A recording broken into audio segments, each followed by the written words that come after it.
아멘. 시편 3장은 여러분 잘 아시는 것처럼 다윗의 기도라는 표제가 붙은 기도의 시입니다. 특별히 다윗이 그의 아들 압살롬을 피할 때 지은 시이다라고 말하면서 이 시에 기록된 배경을 설명해 주고 있습니다. 우리는 앞서 2주 전에 시편이 총 5권으로 구성되어 있다고 했습니다. 그리고 그 시의 종류는 특별히 탄식시, 찬양시, 감사시, 신뢰시, 제왕시, 그리고 지혜의 시 6종류로 나눈다고 했습니다. 오늘 우리가 읽은 이 시편 3장은 대표적인 탄식시 가운데 하나입니다. 우리는 지난 2주에 걸쳐서 시편 1편과 시편 2편의 말씀을 살펴보았습니다. 전체 150편의 시의 대주제가 되는 시편이 1편과 2편입니다. 시편 1편은 복 있는 사람은 그리스도인이요 의인인데 여호와 하나님께서 인정하시는 사람이라고 했습니다.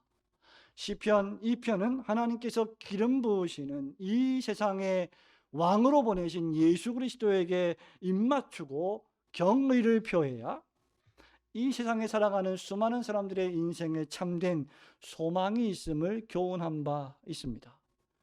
그렇다면 3편은 시편 3장은 그러한 여호와 하나님을 찬양하고 그러한 하나님을 기뻐하고 즐거워하는 노래가 나와야 당연할 텐데 도리어 3장은 탄식으로 시작합니다. 고통과 위기의 시기에 하나님의 도움을 요청하는 급박한 기도가 나오기 시작합니다.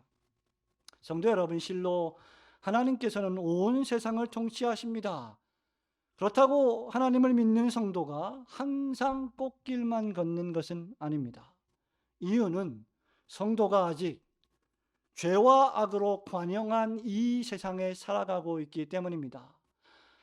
시작되었지만 아직 완성되지 않은 하나님의 나라에 우리가 살아가고 있기 때문입니다. 세상은 하나님의 기름 부으심 받은 왕 예수 그리스도를 미워합니다.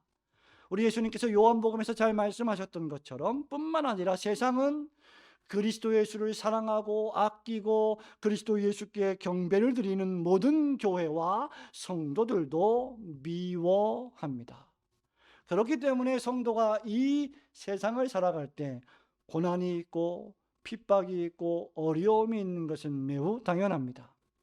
그렇기에 지금 이 다윗의 탄식의 시는 매우 자연스럽고 뿐만 아니라 오고 오는 모든 교회와 성도들이 마땅히 기억하고 본받아야 할 기도입니다. 비록 죄와 악이 관영하고 밤이 깊고 어둠이 짙다 할지라도 성도 여러분, 새벽은 반드시 옵니다.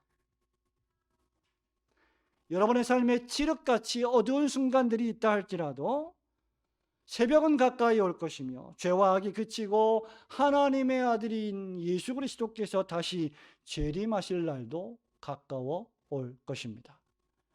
우리가 오늘 읽은 이 시편 3편의 1년은 비록 고통과 탄식으로 시작하지만 마지막 사연인 7절과 8절에 가서는 다윗이 부르짖는 여호와 하나님께서 모든 원수를 물리치시고 승리하시는 여호와 하나님을 찬양하는 기도와 간구로 끝이 납니다. 마치 우리가 눈물을 흘리며 씨를 뿌리러 나갔지만 기쁨으로 그 단을 거두리로다라고 노래했던 시인처럼 다윗은 탄식과 고통과 절망으로 이 시를 시작했지만 여호와 하나님께서 주시는 승리와 축복으로 이 시를 마감하고 있습니다. 그렇게 오늘은 여호와여 일어나소서라는 다윗의 기도를 통하여 하나님이 우리에게 주시는 기도의 교훈을 배우기 원합니다. 성도 여러분, 오늘 전례 없이 여러 가지 이유로 또 많은 성도들이 아파서 함께 예배당에 나오지 못했고 지금 가정에서 예배를 드리고 있는데 우리 그런 의미에서 한번 따라해 보실까요? 여호와여 일어나소서. 네. 첫째로 여호와여 일어나소서라는 이 다윗의 기도는 탄식으로 시작하는 기도입니다. 다시 말하면 우리의 탄식이 우리의 기도가 된다는 말입니다. 여러분 1절과 2절 말씀을 우리 함께 읽어봅니다. 시작. 여호와여, 나의 대적이 어찌 그리 많은지요. 일어나 나를 치는 자가 많으니이다. 많은 사람이 나를 대적하여 말하기를 그는 하나님께 구원을 받지 못한다 하나이다. 셀라. 셀라는 시와 시 사이에 잠깐 쉬면서 악기로 반주하는 간주를 의미하는 음악 용어입니다.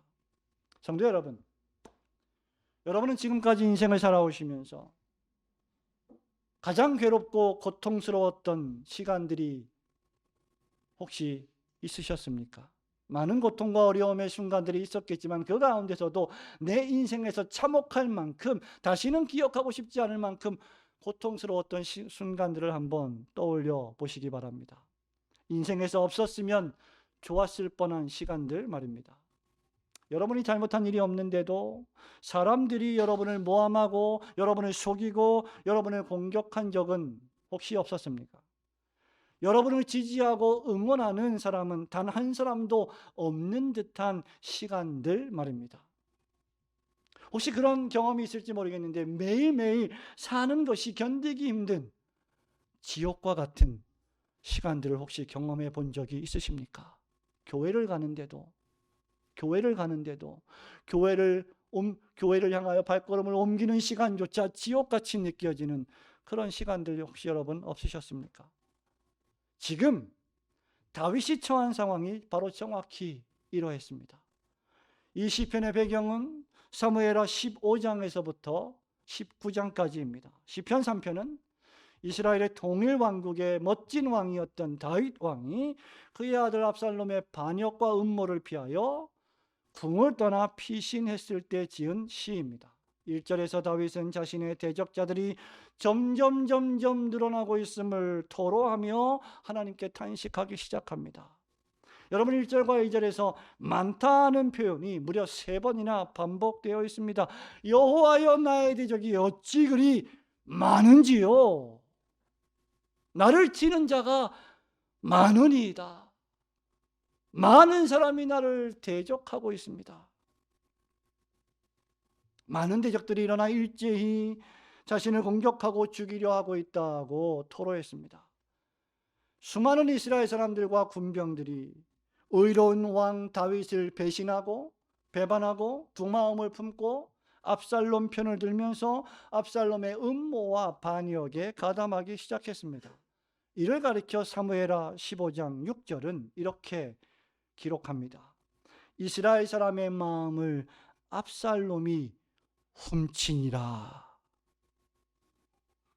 압살롬은 다윗 왕이 시행해야 할 공의와 재판을 중간에 가로채면서 그에게 찾아오는 모든 사람들에게 왕답지 않게, 왕의 아들답지 않게 입을 맞추고 오히려 그 모든 사람들에게 경의를 표하고 호의를 베풀어서 점점 사람들을 자기 편으로 끌어들였습니다. 여러분, 이것이 바로 음모를 꾸미는 사람들의 전형적인 모습입니다. 사무엘하 15장 13절에 따르면 이스라엘의 인심이 다 압살롬에게로 돌아갔다라고 할 정도였습니다. 이에 다윗 왕의 신하들과 함께 급히 예루살렘을 떠나게 됩니다. 어서 떠나자, 우리가 죽게 되었도다. 결국 다윗의 대적자들은 예루살렘을 떠나는 다윗을 향하여 저주하고 조롱합니다. 그것이 바로 2절입니다. 많은 사람들이 나를 대적하여 이르기를 그는 하나님께 구원을 받지 못한다 하니라. 다윗 왕이 피신할 때 제사장 사독과 레위 사람들이 여호와의 언약궤를 들고 나왔습니다. 왜냐하면 여호와의 언약궤는 여호와의 임재를 상징하기 때문이죠. 그러자 다윗 왕은 여호와의 언약궤를 다시 예루살렘으로 도로 메어가라, 가지고 나오지 마라고 명령했습니다. 25절에서 다윗 왕은 이렇게 말합니다. 왕이 사독에게 이르되 보라, 하나님의 궤를 성읍으로 도로 메어가라. 만일 내가 여호와 앞에서 은혜를 입으면 도로 나를 인도하사 내게 그 궤와 그 계신 데를 보이시리라. 그러자 이것은 압살롬의 반역에 기름을 붓는 꼴이 되었습니다. 여호와의 언약궤가 예루살렘으로 돌아오고 다윗 왕과 함께 가지 못하자 사람들이 봐라, 하나님이 다윗 왕을 버리셨다, 언약궤가 예루살렘으로 오고 있지 않느냐는 소문이 나기 시작한 것입니다. 그래서 다윗 왕은 하나님께 구원을 얻지 못한다 하니라고 조롱했던 것입니다. 이스라엘 백성들은 하나님의 언약궤가 있는 곳에 구원과 승리가 있다는 미신적인 신앙을 가지고 있었던 것입니다. 언약궤가 없으면 그 물리적인 눈에 보이는 언약궤가 우리와 지금 함께하지 않으면 우리는 패배할 것이고, 그것만 있으면 무조건 승리한다는 신앙을 가지고 있었습니다. 우리 주변에도 이런 신앙이 얼마나 많습니까? 얼마 전에 우리는 고난주간을 통과했습니다. 저의 제자들이 탄식하면서 저에게 괴로움을 토로합니다. 목사님, 교수님, 고난주간에 우리 교회가 나무 십자가를 수백 개를 제작해서 교회에 나와 기도하는 성도들에게 다 나누어 주고 그걸 붙잡고 그걸 보면서 기도하라고 합니다. 성도 여러분, 이런 것들이 바로 개혁되어야 할 신앙입니다. 다윗은 언약궤 자체가 아니라 여호와 하나님만이 참된 구원이시요 여호와 하나님만이 승리이심을 굳게 믿었습니다. 하나님은 성전에 계시지 아니합니다. 하나님은 건물에 계시지 아니합니다. 건물은 하나님을 가둘 수 없습니다.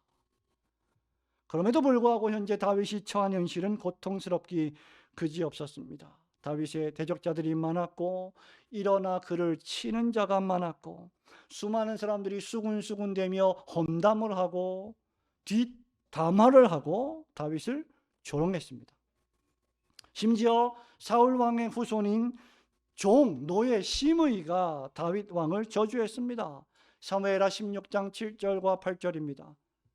피를 흘린 자여, 사악한 자여, 가거라, 가거라. 사울의 족속의 모든 피를 여호와께서 내게로 돌리셨도다. 그를 이어서 네가 왕이 되었으니 여호와께서 나라를 내 아들 압살롬의 손에 넘기셨도다. 보라, 너는 피를 흘린 자이므로 화를 자초하였느니라 하니라. 성도 여러분, 이런 정말 말도 안 되는 조롱을 당하는 다윗의 심정이 어떠했겠습니까? 가히 다윗 왕을 쳐다보지도 못하는 종 시므이가 이런 조롱을 하고 있다니 말입니다. 한 번 힘들고 어려운 일을 겪는 것도 정말 견디기 힘든 일입니다. 어렵고 고통스러운 일을 2번, 3번 겪게 되면 정말 견디기 어렵죠. 사람에게 배신을 당합니다. 그 배신을 당하는 일들이 계속됩니다. 반복적으로 배신을 당하고 버림을 당하는 일이 한 번으로도 힘든데 정말 또 반복되면 무기력해지고 절망스럽기 짝이 없습니다. 여기저기서 여러분을 향한 저주가 들리면 저절로 한숨과 탄식이 나올 수밖에 없습니다. 네가 교회를 다닌다고, 네가 하나님을 믿는다고 하나님은 너를 구원하지 못하는가 보다. 우리 자녀들과 청년들이 앞으로 인생을 살아가면서 타락한 세상 속에서 겪게 될 고난일지도 모릅니다. 그러나 바로 그때 하나님을 믿는 성도는 탄식 가운데서도 기도하는 사람입니다. 지금 다윗은 있는 모습 그대로 기도하고 있습니다. 성도 여러분, 기도에는 가식이 필요 없습니다. 하나님은 우리의 탄식을 들으십니다. 우리의 자녀들이 어려움에 처했고 고통 가운데 있을 때 우리 어린아이들이 가식을 떨고 요령을 피우면서 부모님께 도와달라고 말하지 않습니다. 엄마, 아빠, 저를 도와주세요. 제가 너무 힘들어요. 라고 탄식하며 부모님에게 도움을 요청하는 것입니다. 혹시 여러분, 제가 알지 못하는, 또 여러분이 알지 못하는, 여러분의 친구가, 여러분의 가족이 알지 못하는 어떤 아픔과 고통과 어려움이 여러분에게 있습니까?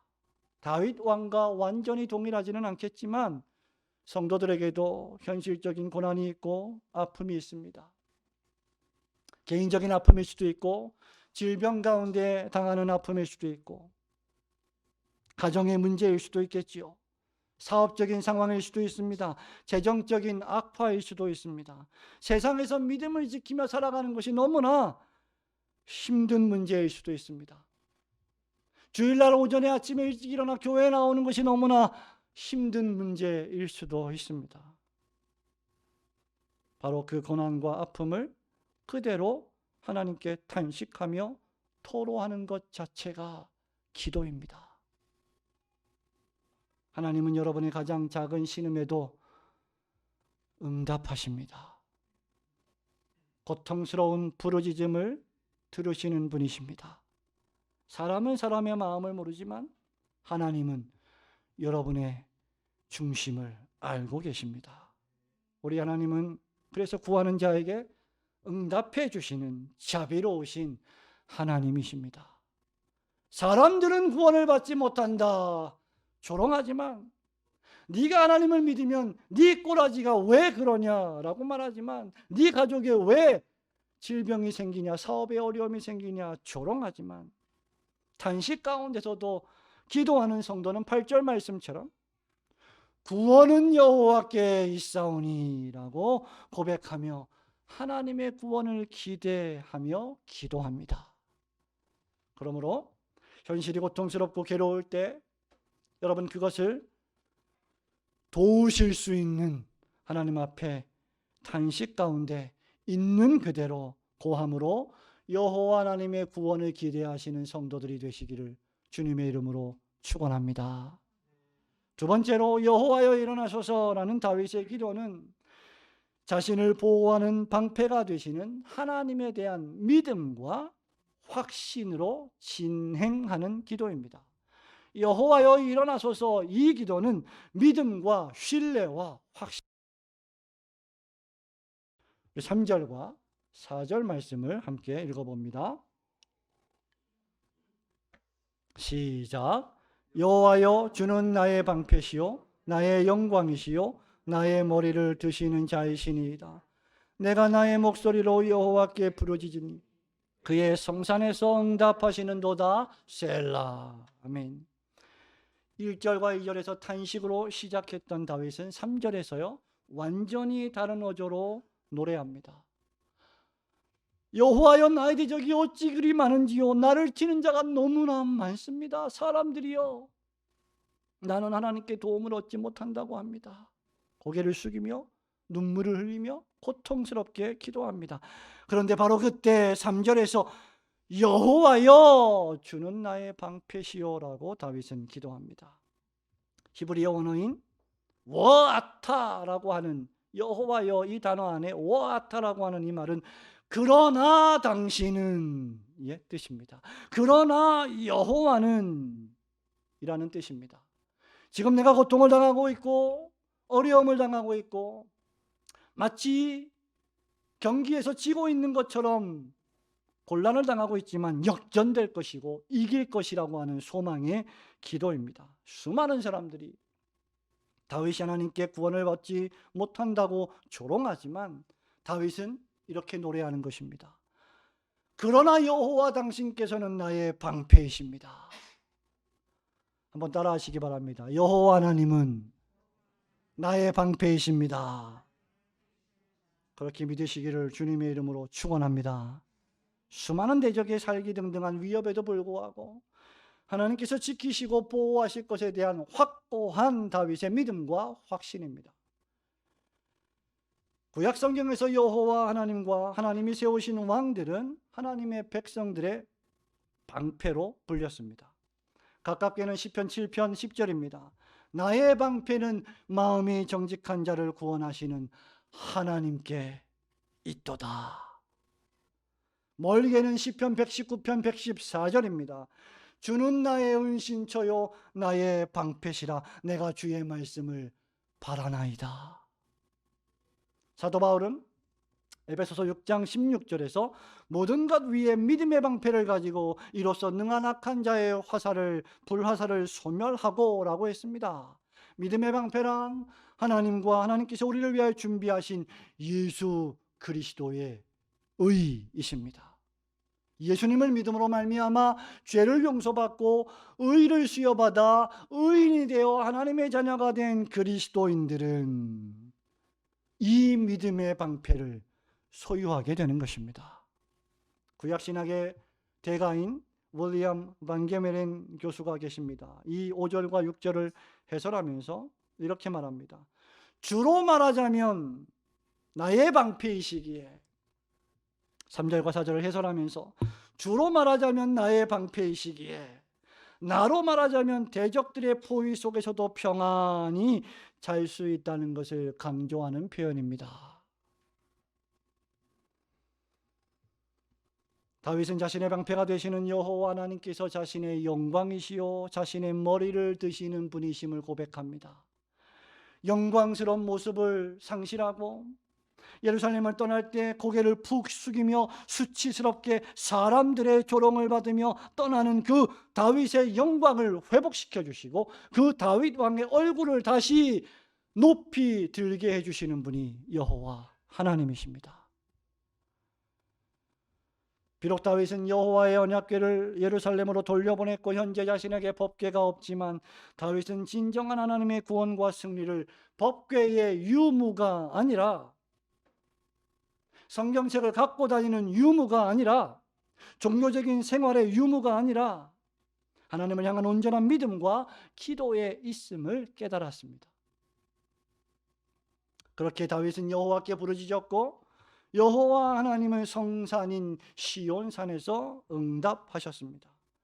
성도 여러분, 여호와 하나님은 법궤가 들어있는 언약궤 안에, 하나님의 말씀이 들어있는 법궤 안에만 계시지 않습니다. 하나님은 어디에나 계십니다. 하나님은 안 계신 곳이 한 곳도 없으십니다.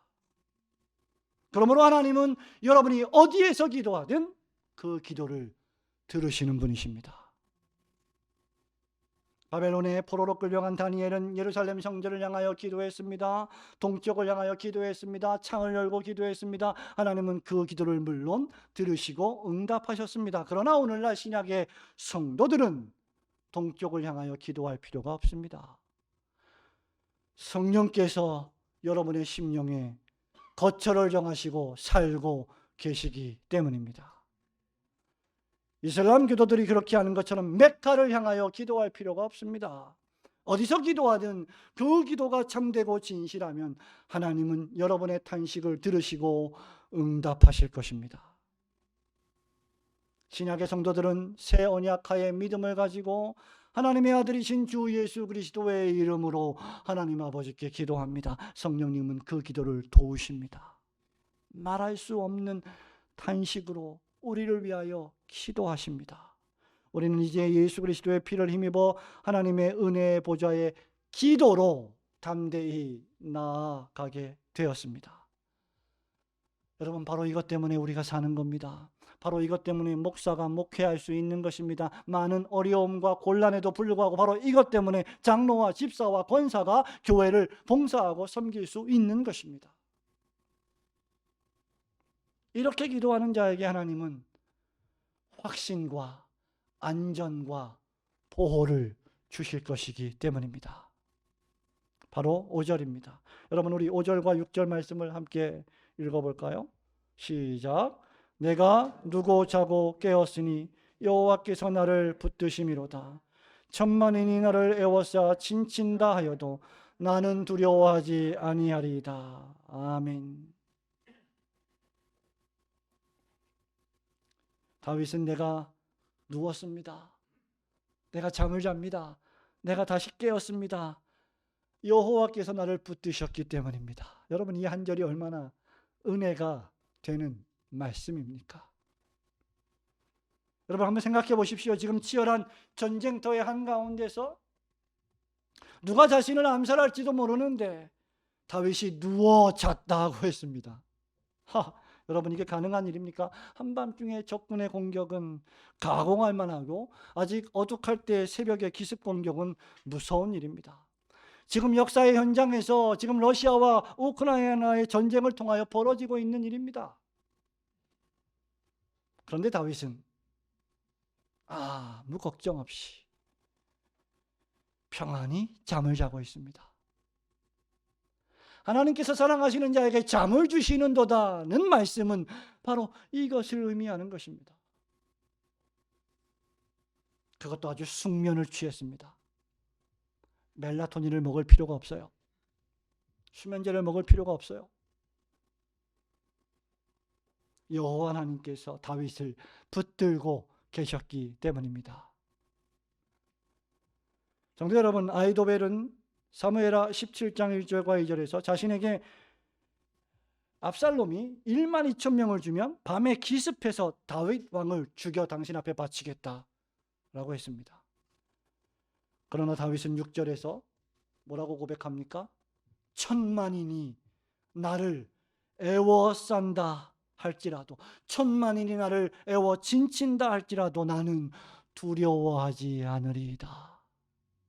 여러분, 이게 신자입니다. 이게 성도입니다. 이게 하나님의 사람입니다. 완전한 구원의 확신이죠. 다윗이 누워 잠을 잔다 해도 대적들이 다윗을 죽이지 못합니다. 졸지도 주무시지도 아니하시는 여호와 하나님께서 다윗을 불철주야 붙들어 주고 계시기 때문입니다. 시편 121편 3절과 4절입니다. 여호와께서 너를 실족하지 아니하게 하시며 너를 지키시는 자가 졸지도 아니하시리로다. 여러분, 저는 이 말씀이 너무 은혜가 되는 거예요. 여러분, 우리는 얼마나 많이 좁니까? 여러분, 우리는 얼마나 피곤합니까? 우리는 우리 자녀들을 안전하게 돌보기에 얼마나 때로는 무기력합니까? 그런데 우리 하나님은 졸지도 아니하시고 주무시지도 아니하십니다. 비록 우리를 낙심시키고 우리를 대적하는 수많은 대적자들이 있다 할지라도 우리를 보호하시는 방패가 되시는 여호와 하나님이 계시니 우리는 두려워할 것이 없습니다. 우리의 방패가 되셔서 여러분들을 평생 지키시고 보호해 주시는 여호와 하나님을 굳게 믿고 의지하며 날마다 평강을 누리시는 성도들 되시길 주님의 이름으로 축원합니다. 마지막으로 여호와여 일어나소서라는 다윗의 기도는 하나님의 구원과 도우심에 대한 간구로 끝맺는 기도입니다. 승리를 확신하는 기도이죠. 7절과 8절 말씀 함께 읽겠습니다. 시작. 여호와여 일어나소서, 나의 하나님이여 나를 구원하소서. 주께서 나의 모든 원수의 뺨을 치시며 악인의 일을 꺾으셨나이다. 구원은 여호와께 있사오니 주의 복을 주의 백성에게 내리소서. 아멘. 1절부터 6절까지 탄식과 신뢰의 기도를 올린 다윗은 이제 본격적으로 간구의 기도를 올립니다. 이 간구의 기도는 정확히 여러분 1절과 2절의 탄식의 기도와 대조를 이룹니다. 다윗은 우선 여호와여 일어나소서라고 외칩니다. 다윗은 여호와 하나님께서 일어나셔서 즉각적으로 대적들을 물리치시고 자신을 도우시기를 기도하고 있습니다. 1절에서 수많은 다윗의 대적자들이 취한 행동이 무엇입니까? 일어나는 것입니다. 전부 다 일어나서 대적 다윗을 죽이려 하는 것이었습니다. 여기 일어난다라고 하는 이 단어의 의미는 법정에서 판결을 내리는 판사의 행동이기도 하고 전쟁터에서 적국을 물리치기 위하여 일어나는 군사적 행동을 의미합니다. 사람들은 2절에서 다윗이 하나님께 구원을 얻지 못한다라고 조롱했지만 다윗은 8절에서 구원은 여호와께 있다라고 노래했습니다. 출애굽 이후에 가나안을 행군하는 모세는 민수기 10장 35절에서 이렇게 기도합니다. 괴가 떠날 때에는 모세가 말하되 여호와여 일어나서 주의 대적들을 흩으시고 주를 미워하는 자가 주 앞에서 도망하게 하소서. 여호와 하나님이 한번 일어나시면 대적들은 산산조각 나게 되어 있습니다. 비록 여호와 하나님의 임재인 상징인 언약궤가 지금 예루살렘에 있지만 다윗은 사시고 참되신 하나님을 믿었습니다.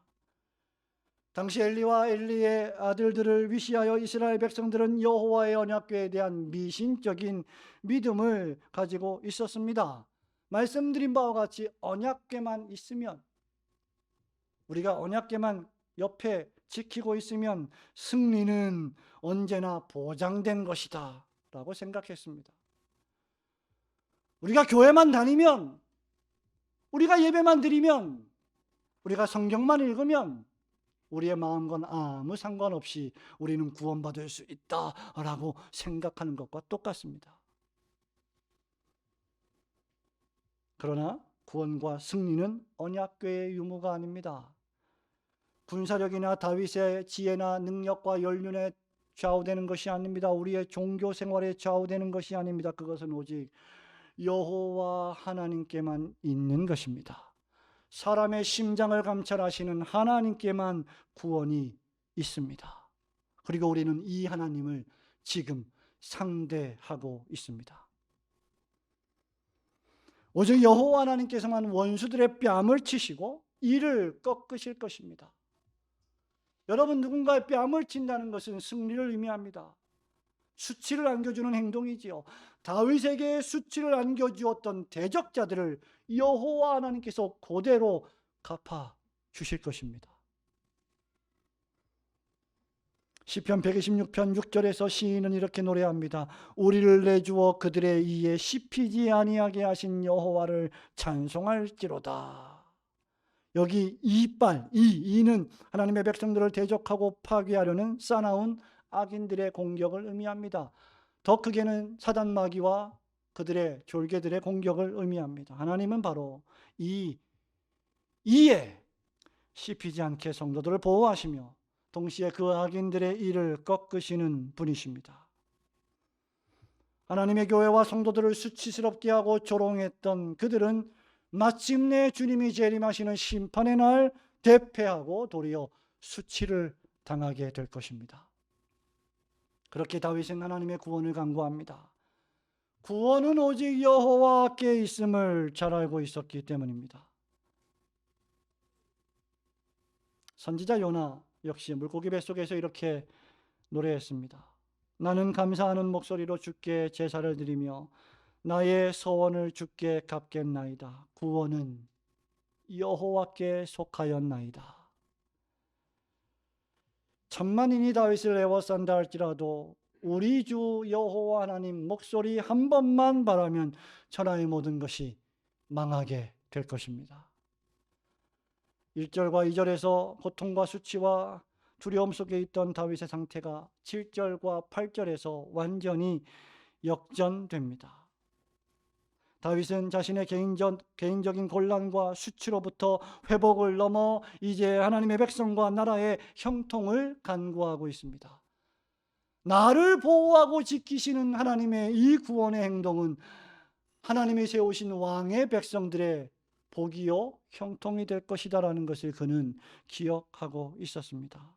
그러므로 우리는 고난과 환난을 당할 때, 신앙생활에 어려움을 겪을 때 개인적인 구원과 형통을 넘어 주님의 몸된 교회의 형통으로, 더 나아가 하나님 나라의 형통을 위하여 기도해야 할 것입니다. 그것이 성숙한 그리스도인의 모습입니다. 여기서 우리는 한 가지 반드시 묵상하고 넘어가야 할 위대한 주제가 있습니다. 그것은 바로 다윗이 당하는 수치와 고난은 많은 부분에서 우리를 위하여 당하신 예수 그리스도의 수치와 고난과 비하와 죽으심을 예표한다는 것입니다.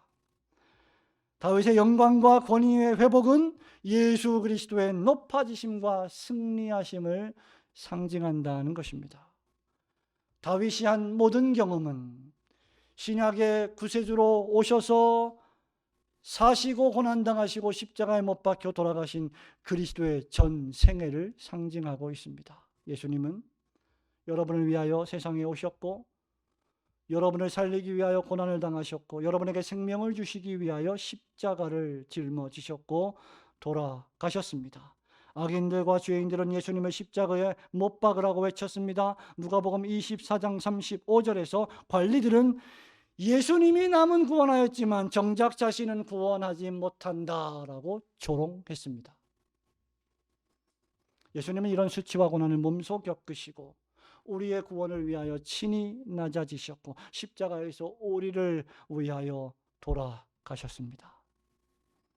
그런 예수 그리스도를 하나님 아버지께서는 죽음 가운데 사흘 만에 다시 살리셨고 하늘로 올리셔서 하나님 보좌 우편에 좌정하게 하셨고 온 세상을 통치하고 심판하게 하셨습니다. 이런 예수 그리스도의 낮아지심과 높아지심은 바로 하나님의 백성들의 구원이요 축복이 됩니다. 히브리서 5장 7절에 따르면 우리 주님은 육체에 계실 때에 자기를 죽음에서 능히 구원하실 이에게 심한 통곡과 눈물로 간구와 소원을 올렸고 그의 경건하심으로 말미암아 들으심을 얻었느니라고 했습니다. 하나님의 기름 부으심을 받은 메시아 주 예수 그리스도께서 받으시고 인내하신 고난과 저주는 온전히 하나님의 백성들인 여러분들의 구원과 복락이 된 것입니다. 바울은 이것을 갈라디아서 3장 13절과 14절에서 이렇게 잘 묘사했습니다. 그리스도께서 우리를 위하여 저주를 받은 바 되사 율법의 저주에서 우리를 속량하셨으니 기록된 바 나무에 달린 자마다 저주 아래에 있는 자라 하였습니다. 이는 그리스도 예수 안에서 아브라함의 복이 이방인에게 미치게 하고 또 우리로 하여금 믿음으로 말미암아 성령의 약속을 받게 하려 함이라. 바로 이런 의미에서 구원은 오직 여호와께만 있는 것입니다. 여호와 하나님께서는 메시아 주 예수 그리스도를 통하여 우리를 구원하십니다. 여러분을 구원하셨고 구원하고 계시며 앞으로도 구원하실 것입니다. 그러므로 우리의 구원이 오직 여호와 하나님께만 있음을 굳게 믿으시고 그 하나님의 구원을 매일매일 간구하시는 기도하시는 성도들이 되시길 주님의 이름으로 축원합니다. 성도 여러분, 말씀을 맺습니다. 다윗의 탄식시는 오늘날 모든 성도들이 마땅히 올려야 할 기도의 모범입니다. 우리도 하나님께 예배드릴 때, 하나님을 경배할 때, 주님의 몸된 교회를 섬길 때 항상 기쁘고 즐거운 일만 있는 것은 아닙니다. 낙심되는 일도 있습니다. 절망되는 일도 있습니다. 어려운 일도 당합니다. 여러분도 마찬가지일 것입니다. 그러나 우리는 모든 종류의 아픔과 고통 가운데서도 탄식하며 하나님께 기도할 수 있습니다. 하나님 앞에 여러분의 모든 걱정과 근심을 아뢰시기 바랍니다. 여러분의 아픔과 슬픔을 부르짖으십시오. 여호와 하나님께서 그 아픔과 슬픔 가운데서 여러분을 구원해 달라고 확신 가운데 간구하시기 바랍니다. 우리를 위하여 친히 기도하시고 우리의 구원을 위해 자기 생명을 주신 주 예수 그리스도 안에서 믿음으로 하나님께 기도하십시오.